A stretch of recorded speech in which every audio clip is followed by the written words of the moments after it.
আরো দুটো আইন পাশ হয়েছে। একটা হচ্ছে আমাদের অনেকদিন যাবত অপেক্ষা করেছি আমরা, সেটা হচ্ছে বন ও বৃক্ষ সংরক্ষণ আইন 2025।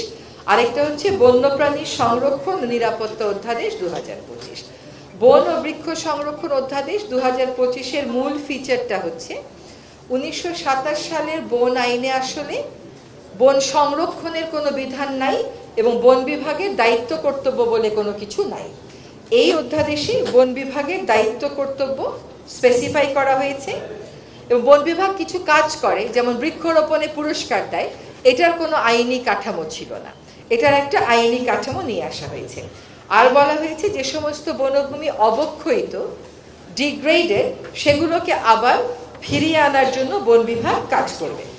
এই কাজগুলো করার সময়, বন ব্যবস্থাপনা করার সময়, বনে যারা প্রথাগতভাবে থাকেন সেই ক্ষুদ্র নৃগোষ্ঠীর যে সমস্ত আইনি প্রথাগত সাংস্কৃতিক অধিকার আছে সেগুলোকেও স্বীকৃতি প্রদান করা হবে এবং সুরক্ষা প্রদান করা হবে।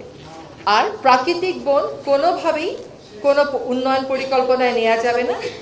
কোনো কোনো ক্ষেত্রে সৃজিত বন অপরিহার্য জাতীয় প্রয়োজন হলে নিরপেক্ষ পরিবেশগত প্রভাব নিরূপণ সাপেক্ষে এবং ক্ষতিপূরণমূলক বনায়ন নিশ্চিত করার সাপেক্ষে এবং কোনো বন্যপ্রাণী বিপন্ন হবে না এ সমস্ত শর্ত সাপেক্ষে মন্ত্রিপরিষদ কর্তৃক অনুমোদিত হতে পারে।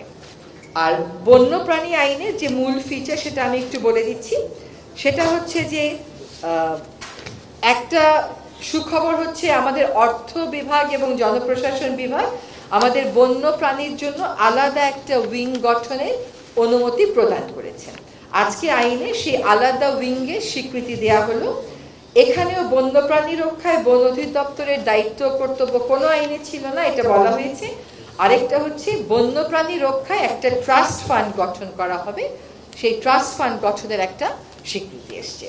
আর নারী বিষয়ে কর্মক্ষেত্রে এবং শিক্ষা প্রতিষ্ঠানে নারী যদি যৌন হয়রানির শিকার হয় সেটার ব্যাপারে একটা অধ্যাদেশ এসেছিল, সেই অধ্যাদেশটার নীতিগত অনুমোদন হয়েছে। এই যে শিক্ষাক্ষেত্র এবং কর্মক্ষেত্রে যে যৌন হয়রানিটা হয় এটার আইনটা ফাইনাল করবার জন্য কয়েকজন উপদেষ্টা মণ্ডলীর মধ্যে কয়েকজন উপদেষ্টা এবং ক্যাবিনেট সচিবকে নিয়ে একটা কমিটি করা হয়েছে। এই কমিটি যত দ্রুত সম্ভব এই আইনটাকে ফাইন টিউনিং করে উপদেষ্টা পরিষদে অনুমোদনের জন্য উপস্থাপন করবেন।